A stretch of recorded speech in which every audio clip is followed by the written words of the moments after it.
Uma notícia bombástica que pegou o Brasil inteiro de surpresa. A notícia que acaba de chegar é que Luiz Inácio Lula da Silva acaba de desistir após forte pressão de dentro do seu próprio partido, o partido do PT.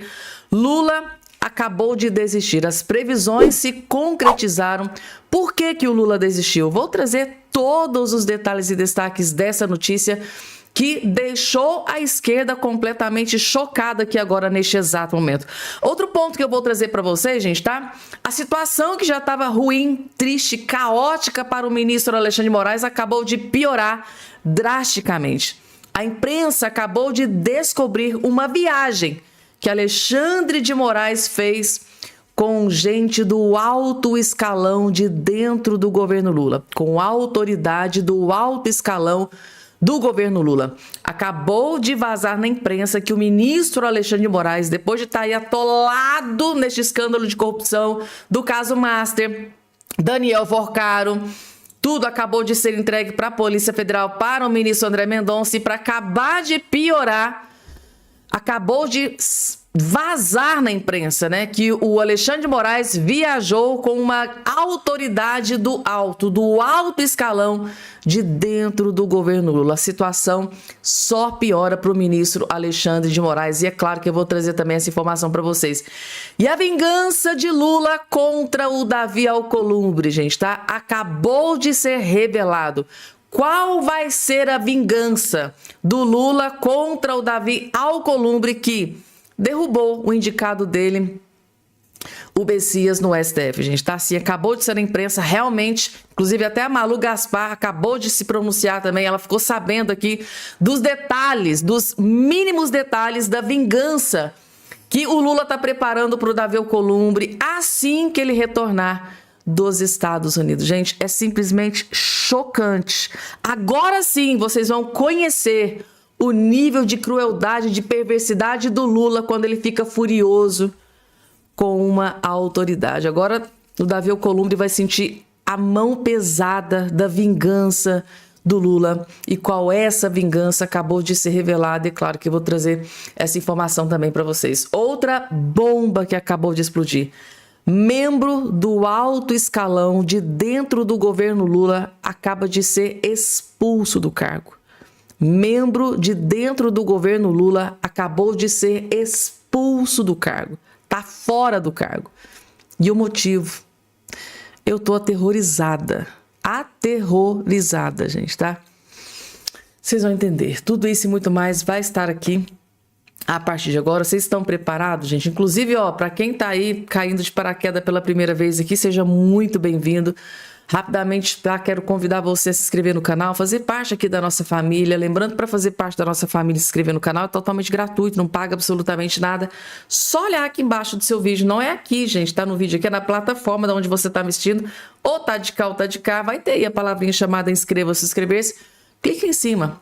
Clica em cima, faz isso aqui, ó, na hora automaticamente você já estará inscrito aqui no nosso canal. E agora, gente, a imprensa descobriu que Alexandre de Moraes viajou com um membro do alto escalão de dentro do governo Lula. A situação que tá caótica, tá trágica para o Alexandre de Moraes, só vai degringolando, né? Só piorando a cada matéria que sai na imprensa, né? Além, né, depois de vários veículos de imprensa, né, noticiarem que o Alexandre de Moraes viajou no jatinho de empresa que pertence a Daniel Forcaro, que Alexandre de Moraes supostamente conversou com o Daniel Forcaro no dia que ele foi preso, que teve reunião na casa do Daniel Forcaro, e dessa reunião participou o ex-presidente do BRB, que está preso por ordem do ministro André Mendonça. Ou seja, é tanto escândalo envolvendo o Moraes que às vezes eu fico até perdida. E para piorar mais a situação, saiu isso aqui na imprensa. Uma notícia cabulosa, né? A viagem de Moraes com Alckmin e ministros após a derrota de Messias. Vamos entender por que será que Alexandre de Moraes viajou, depois da derrota do Messias, viajou com Alckmin e ministros. Por quê? Por que será? Já que o nome dele tava, né, foi jogado na fogueira de que poderia ter traído Lula, articulou contra o Messias. Por que que o Alexandre de Moraes se sujeitaria a isso se a esquerda estava massacrando ele na imprensa.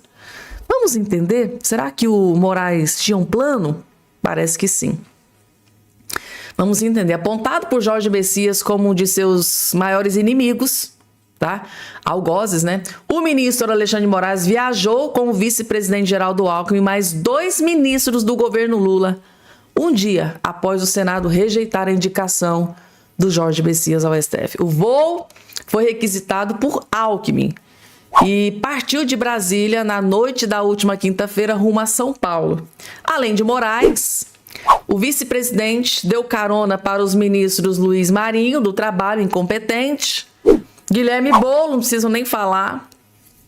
Então, além do Marinho e do Boulos, estava lá o Alexandre de Moraes. Durante o voo, segundo relatos feitos à coluna, Moraes negou aos aliados do Lula, né, ter trabalhado contra o Messias, conforme propagado pelo governo após a derrota, né? O governo Lula, os aliados do Lula, né, disseram que sim, houve a articulação do Alexandre de Moraes, mas ele está basicamente assim, desesperado. Porque está saindo aí na imprensa que o Lula pode colocar o Jorge Messias no Ministério da Justiça. E se o Messias, que está furioso com o Moraes, for para o Ministério da Justiça, ele vai ser o chefe da Polícia Federal. Imaginem só a reviravolta acontecendo. Como retaliação, como vingança, tá? Se o Lula colocar o Jorge Messias como ministro da Justiça, ele vai ser chefe da Polícia Federal, ele vai comandar a Polícia Federal.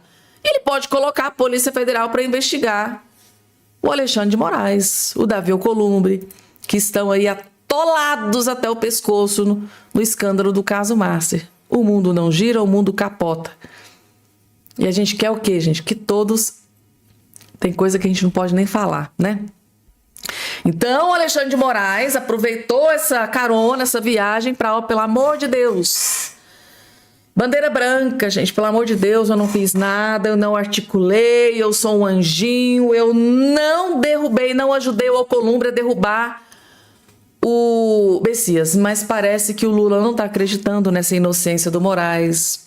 Parece que o Messias também não está acreditando, porque até hoje ele está ignorando as ligações do Moraes. Então, assim, gente, é uma rusga, uma treta gigante que está instaurada entre Alexandre de Moraes e Lula da Silva. E aí, gente, vocês acham que o Lula, em forma de vingança, pode indicar o Messias para ser ministro da Justiça, comandar a Polícia Federal, que pode investigar quem ele quiser? Inclusive o próprio Alexandre de Moraes. Vocês acham que o Lula é capaz de fazer isso com o Alexandre de Moraes, gente? Para se vingar do que aconteceu? E o Messias pode colocar a Polícia Federal também para investigar o Davi Alcolumbre, que está aí, né, gente, se borrando de medo. Tanto o Alcolumbre quanto o Moraes estão se borrando de medo de abertura de CPMI do Banco Master. Se eles estão com tanto medo assim, deve ser porque... nesse angu deve ter o caroço gigante. Então é isso, gente. Então o Moraes aproveitou essa viagem ali para simplesmente se ajoelhar e dizer, olha, pelo amor de Deus, eu não tenho nada a ver com isso, eu não articulei, eu não fiz a caveira do Messias, eu não acreditem em mim. É verdade esse bilhete. Brincadeira. Mas e aí, gente, vocês acham que o Alexandre de Moraes é inocente ou culpado nessa história? Ele tá tentando enganar o Lula. O Lula, né? Coloca aqui embaixo a opinião de vocês. E tem mais bomba, gente, pra cima do Davi Alcolumbre. Depois que voltar dos Estados Unidos, Lula parece que vai se vingar do Davi Alcolumbre. Sim, gente, tá? Ele não esqueceu o que o Davi Alcolumbre fez com a derrubada do Messias, né? E parece que vai ter vingança contra o Davi Alcolumbre, sim. E nessa treta, vocês estão do lado de quem? Do Lula ou do Davi Alcolumbre? Eu? Não preciso nem falar minha resposta, né? Vocês já sabem. Governo Lula ainda avalia retaliação contra Alcolumbre após derrota histórica no Senado Federal. O presidente Lula, isso aqui, gente, é a Malu Gaspar, tá? Que teve, através de seus contatinhos ali, descobriu que o Lula vai se vingar, sim. O presidente Lula ainda não assimilou, não digeriu completamente a derrota de seu indicado a uma vaga para o STF, Jorge Messias, na votação no plenário no Senado. Até hoje ele está magoado.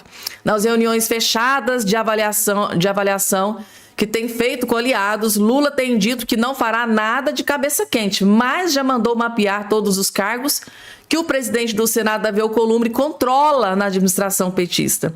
E embora tenha descartado uma guerra aberta contra aquele que ele considera o principal artífice, né, o principal articulador de sua derrota no Congresso, Lula ainda não descartou a possibilidade de uma retaliação. Não descartou se vingar do Davi Alcolumbre. Nos últimos tempos, deixamos Alcolumbre ficar muito solto. Agora vamos vigiar ele de perto, disse ao blog um auxiliar de Lula, que participou de algumas das conversas do presidente sobre o caso Messias nos últimos dias. O mapeamento de cargos é uma das providências tomadas a pedido do Lula, tá? Que também avalia Messias no Ministério da Justiça. Tá aqui, o grande problema do Alcolumbre e do Alexandre de Moraes está aqui, foi revelada também pela Malu Gaspar. Até a Malu Gaspar já está sabendo que o Lula pode colocar o Messias no Ministério da Justiça ou se aguarda para representar seu nome ao Senado até o final do mandato mais uma vez. Então, tá aí, gente. Ele ainda tem projeto de vingança contra o Davi Alcolumbre. Ele também estuda colocar o Messias lá no Ministério da Justiça e também estuda indicar o nome do Messias mais uma vez, porque o não ele já tem, agora ele quer humilhação, né? Então ele pretende, depois da eleição, porque ele acha que vai ganhar, né, indicar o nome do Jorge Messias. Aí o Davi Alcolumbre, se ele ganha a eleição, é impossível o Davi Alcolumbre ir contra o Lula. É tudo uma jogada, mas na cabeça do Lula ele vai ganhar essa eleição, gente, tá? Eu conto, ou vocês contam pro Lula, gente, quem é que vai ganhar essa eleição. Então tá aqui amplamente na imprensa: após derrota, Lula encontra Messias e deve tirar cargos de Alcolumbre. Então a vingança é essa, tá? É tirar cargo, é mexer no bolso, é mexer no poder, diminuir o poder do Davi Alcolumbre, tirar cargos que envolvem muito dinheiro. Então essa será a vingança que pode estar sendo preparada contra o Davi Alcolumbre. Vamos falar agora, gente, tá? A notícia que acaba de chegar na imprensa é que Lula definitivamente desistiu de Davi Alcolumbre, gente, tá? Tá aqui a informação. Eu vou explicar para vocês porque o Lula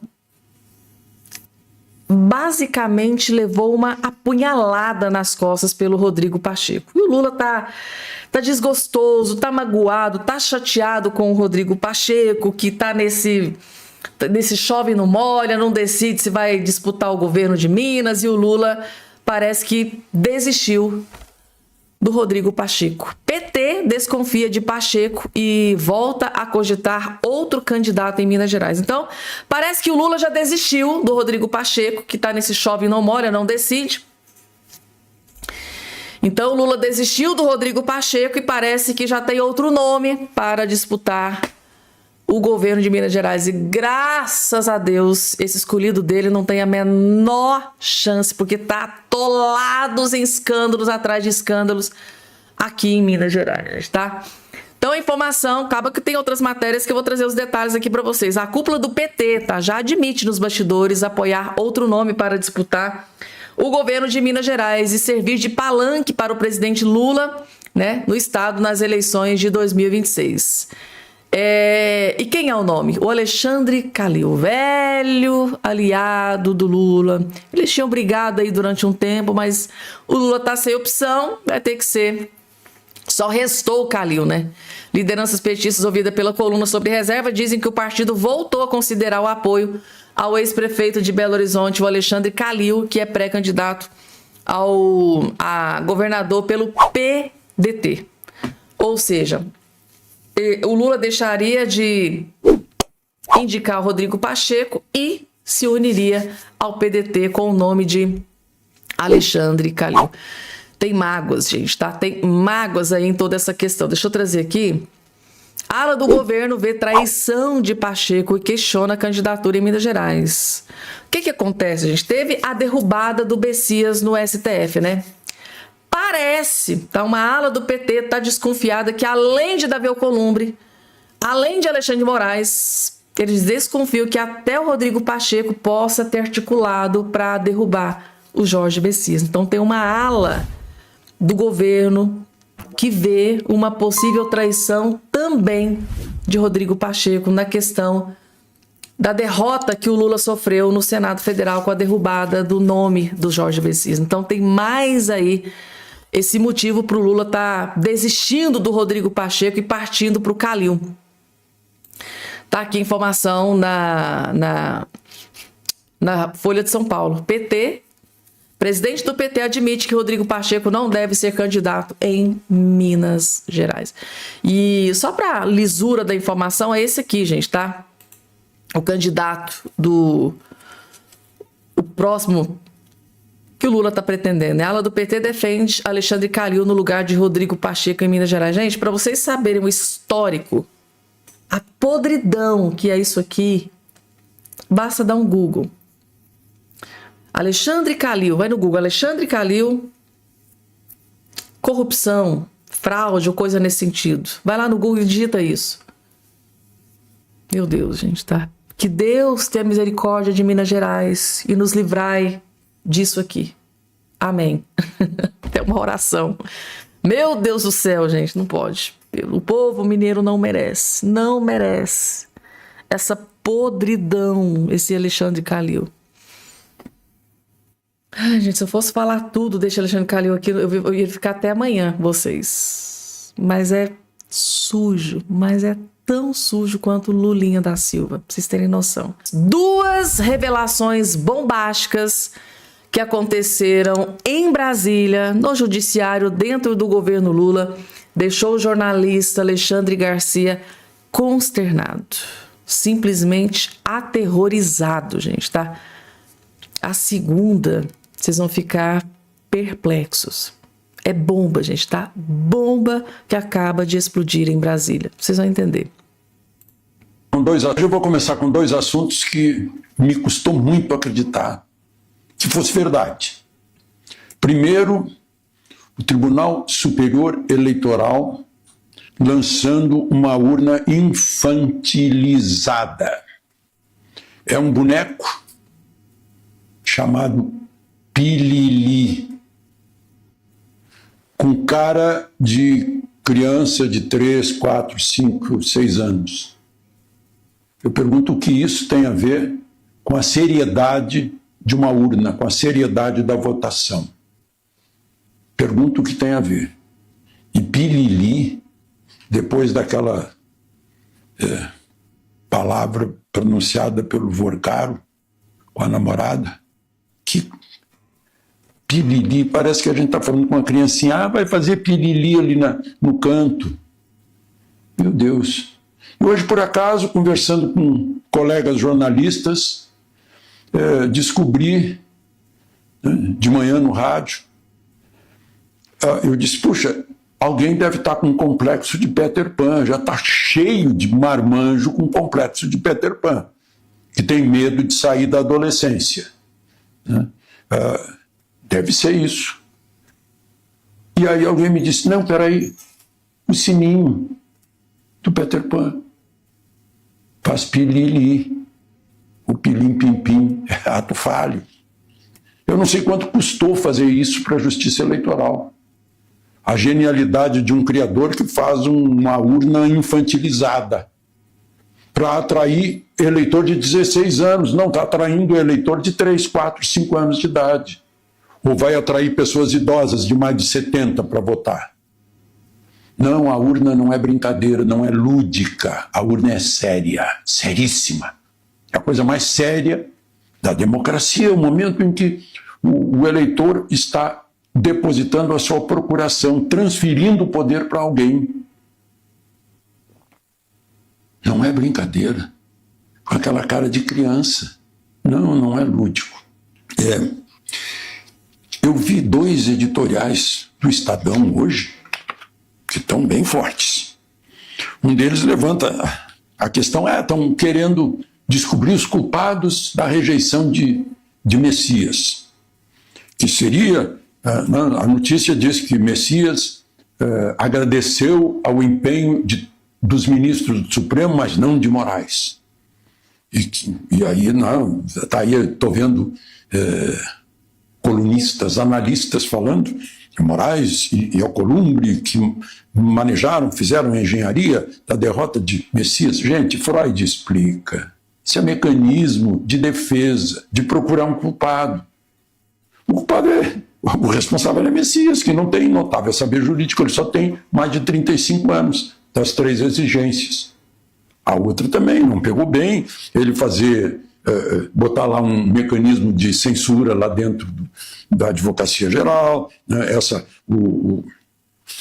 O Estadão aqui chega a usar um termo, eu achei que era um termo bem pesado, né, sobre Messias. Falou que ele que Messias seria uma espécie de garoto de recado de Lula lá no Supremo, né? Enfim, Sabujo, o Estadão havia aqui anotado Sabujo. Então não foi ninguém que precisou fazer alguma coisa. Lula confiou demais na sua sabedoria política e não tem mais voto no Congresso. Tanto que, se a gente olhar as últimas votações, o governo perdeu. Não tem mais articulação no Congresso e vai ter cada vez menos. Daqui a pouco não vai ter o cafezinho. Porque é fim de governo, fim de mandato, fim de reinado. Agora, é natural, é uma tendência até da pessoa, ele quer encontrar culpados fora dele, responsáveis fora dele. Tem acontecido isso, né? Freud estudou esse mecanismo. Mas e o outro editorial, o título do editorial diz assim: Supremo em permanente estado de exceção. Só quero lembrar, o editorial não cita, mas quero lembrar a cláusula mais pétrea da Constituição, que é o artigo 5º, diz no seu inciso 37, não haverá juízo de exceção. Isso é proibido. O que o Supremo está fazendo é proibido pela Constituição. E o editorial mostra, agora é Malafaia, que não tem nem foro privilegiado, mas está todo mundo sem foro privilegiado, está lá, né, os do 8 de janeiro. Zema, está lá no Supremo também. O Gaia, o Alessandro Vieira, senador. Né? Gonê não vê nada disso. São os dois juntos, isso é o Estadão que está dizendo lá no editorial. Não vê as coisas de Moraes, nem as coisas de Toffoli. O Supremo faz tudo. Investiga, acusa, julga, executa, né? E ainda por cima se sente vítima. E aí ele termina fazendo uma comparação. Ele só cita Béria, mas é o Laurenti Béria. Né? Na minha geração a gente falava muito nele, que era o polícia do Stalin. E compara, cada um tem o seu Stalin e o seu Béria a seu tempo. Pegou os dois porque fez comparação entre a PGR e o Supremo. O editorial do Estadão, que está bem forte. Né? Agora, eu queria dizer o seguinte, olha, a gente não pode, com tudo isso, esquecer o principal, que são 2 casos. O Master e todos os seus cúmplices, os cúmplices de Vorcaro, e o roubo de 6 bilhões dos velhinhos da Previdência, que também está cheio de gente envolvida que precisa aparecer. E agora eu vejo o Lauro Jardim dizendo, né, que eu já senti lá em Brasília quase uma comoção em certos meios ante a eminência da delação premiada do ex-presidente do Banco de Brasília, do Paulo Henrique Costa. O Lauro Jardim dizendo, vai aparecer gente do TCU, até já posso imaginar quem. Né? Porque teve um ministro lá que brigou com o Banco Central, porque o Banco Central estava pegando o Master. Né? Foi um advogado do Master. E vai aparecer mais gente, que vai ter novidade. Tem gente que vai aparecer, obviamente, o governador, né? O Ibanez, que ninguém sabe onde anda, onde está o Oli, onde está Ibanez. E eu vi aqui, eu fiz uma anotação sobre uma declaração da ministra Gleisi Hoffmann, dizendo que o governo vai indo para a eleição com um inimigo dentro de casa. Supostamente estão dizendo que o inimigo seria o Alcolumbre, né? É essa mania de achar que, não, ele seria ótimo. A indicação de Lula seria ótima, como levantou o editorial do Estadão, se fosse algum jurista de notável saber jurídico e reputação ilibada seria aprovado. Só que não. Só que, como diz o Estadão aqui, Lula indicou um sabujo. É o que está aqui escrito no Estadão, eu li o Estadão. Ou seja, esses dois editoriais do Estadão é a volta do Estadão. O velho Estadão, corajoso. É aquele Estadão que muita gente tinha saudade, né, gente? Lembrando que Estadão é um jornal, gente, que não é nem de esquerda nem de direita, é mais alinhado ali com o centro, ou seja, desce a lenha de cá e desce a lenha acolá também. Nossa, sabujo, gente, tá? Estadão chamando o Bessias de sabujo. Sabujo por quê, né? Se ele fosse para dentro do STF, seria um garoto de recado de Luiz Inácio Lula da Silva. Estaria ali atendendo Luiz Inácio Lula da Silva, gente. Esse editorial do Estadão bateu muito forte em muitas autoridades de Brasília, ministros da Suprema Corte, TCU, Lula da Silva, mas bateu assim, mas foi sem dó e nem piedade, gente.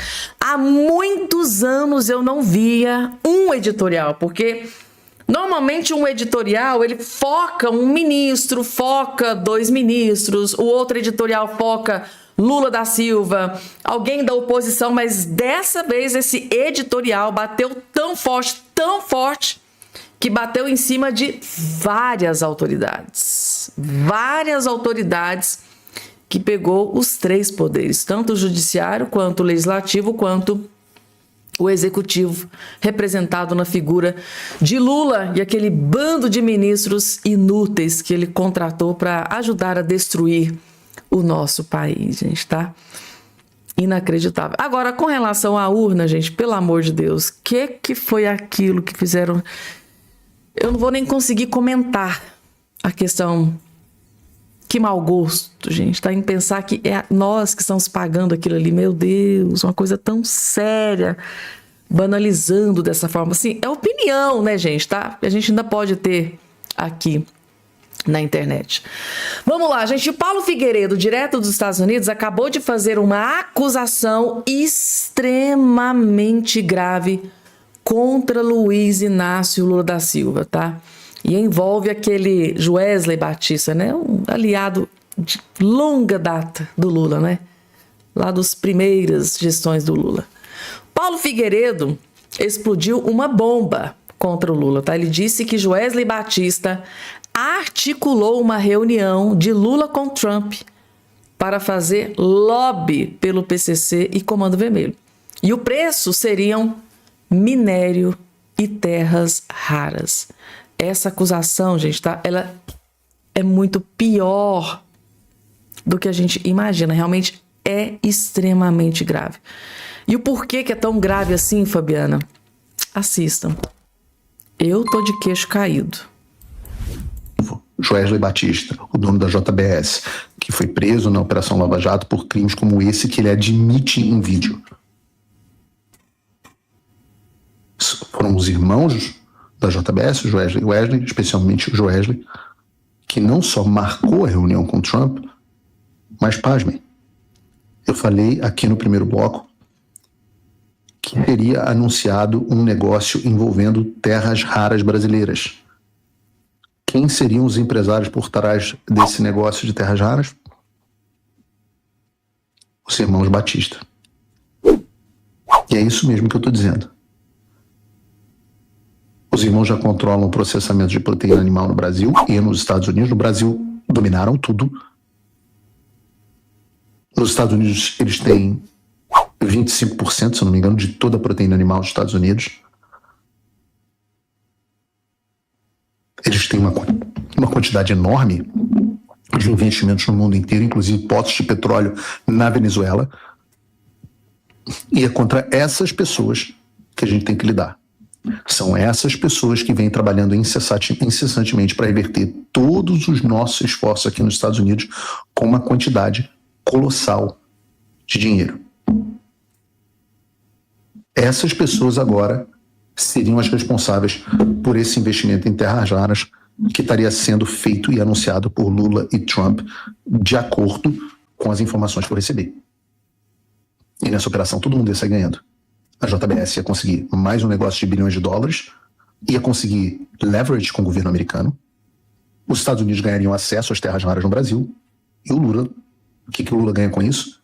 Ora, essa é a moeda de troca para que o Trump não classifique o Comando Vermelho e o PCC como organizações narcoterroristas. Entenderam como tudo se conectou? Eu tô de queixo caído, gente. E aí, depois dessa explanação do Paulo Figueiredo, vocês acham que faz sentido? Tem lógica? Mas vocês acham que... Vocês aí que estão do outro lado aí me assistindo, gente, vou fazer uma pergunta. Esse aqui é aquele momento de perguntas e respostas. Eu vou fazer aqui a pergunta, gente, tá? E quero que vocês coloquem a análise política de vocês, a opinião de vocês. Vocês acham que o Lula seria capaz de entregar terras raras para Donald Trump para proteger os bandidos e criminosos do PCC e do Comando Vermelho? Vocês acham que o Lula seria capaz de entregar nossas riquezas raras, nossas terras raras, tudo isso para que o Trump não dê nome de organização terrorista para o PCC e Comando Vermelho? Será, gente? Meu Deus do céu. Será que o Lula seria capaz de fazer isso? Quero a sua opinião, gente. Coloca aqui embaixo a opinião de vocês.